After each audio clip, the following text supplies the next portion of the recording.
3-এর 1 নম্বর প্রশ্নটি হচ্ছে 4, -11 বিন্দুতে x² + y² - 3x + 10y = 15 বৃত্তের স্পর্শকের সমীকরণ নির্ণয় করো। কোন বিন্দুতে? 4, বিন্দুতে। এই বৃত্তের স্পর্শকের সমীকরণ নির্ণয় করো। প্রথমে আমরা একটি সূত্র লক্ষ্য করি। সূত্রটি হচ্ছে যে x1 y1 বিন্দুতে। কোন বিন্দুতে? x1 y1 বিন্দুতে x² + y² + 2gx + 2ay + c = 0 বৃত্তের স্পর্শকের সমীকরণ হবে x(x1) + y(y1) + g of x + x1 + y of plus f of y + y1 + c = 0।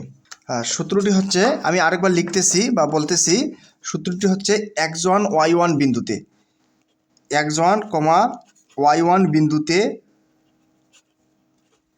x² + y² + 2gx + 2fy + c = 0।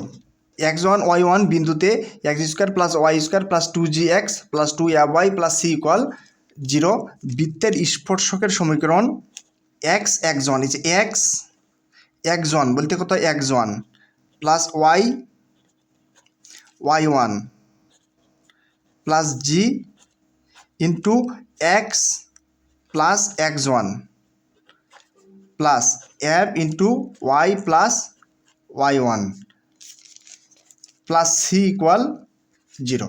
এটি হচ্ছে কিসের সমীকরণ? স্পর্শকের সমীকরণ। কোন বিন্দুতে? x1 y1 বিন্দুতে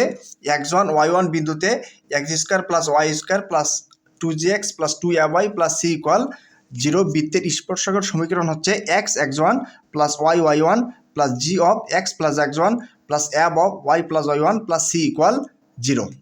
এখন আমরা প্রশ্নটি সলভ করার চেষ্টা করি।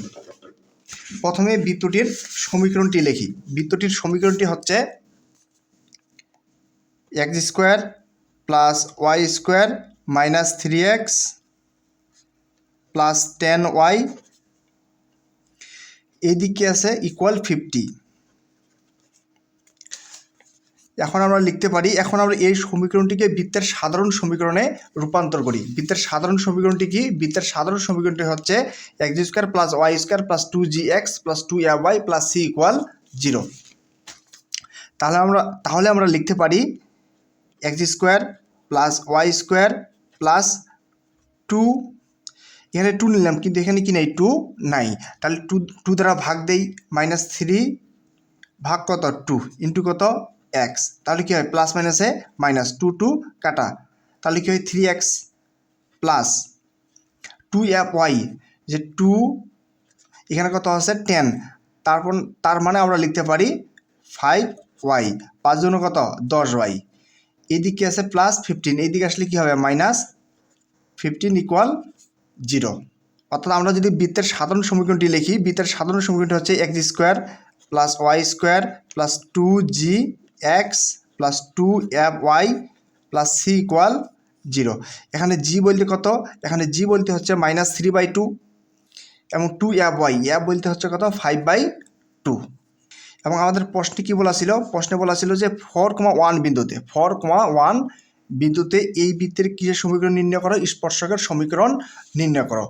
আর এর জন্য একটি আমাদের সূত্র আছে, সূত্রটি আমি আবার দেখাচ্ছি।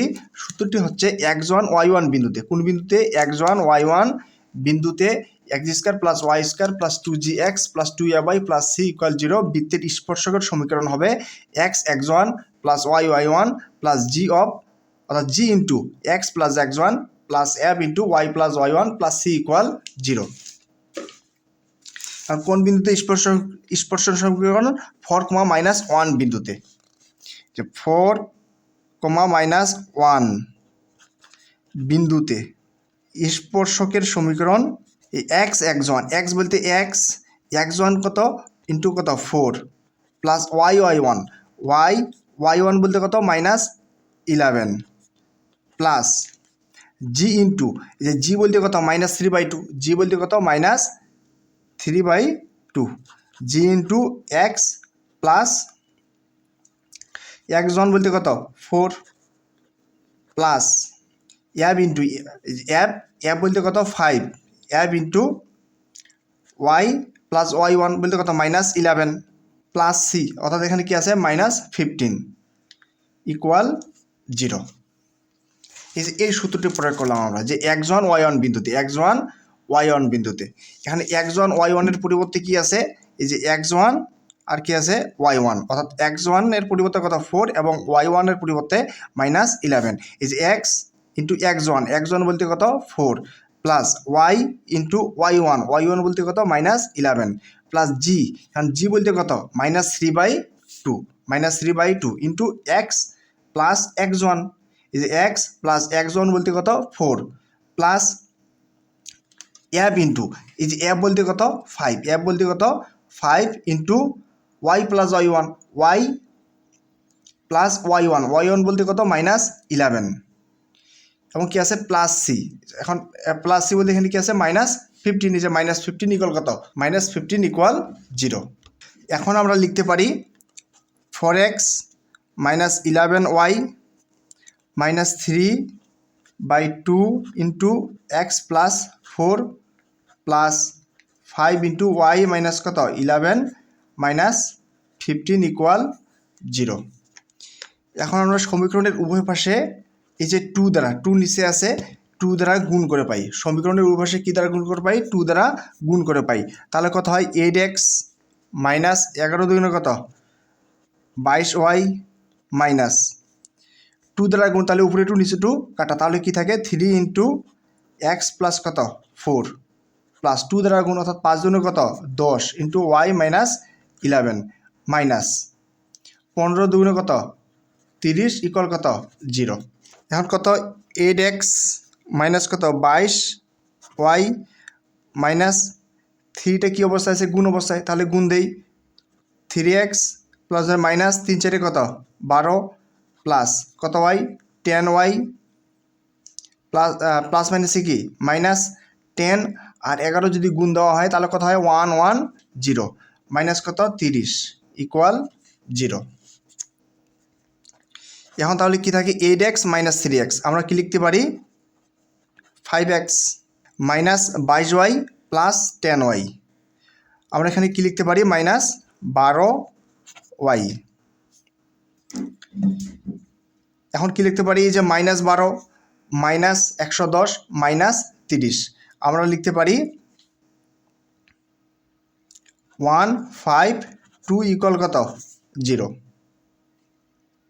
অর্থাৎ -30 আর -12 কত 42, আর 42 আর -110 যোগ করলে কত হয় -152 ইকুয়াল কত 0।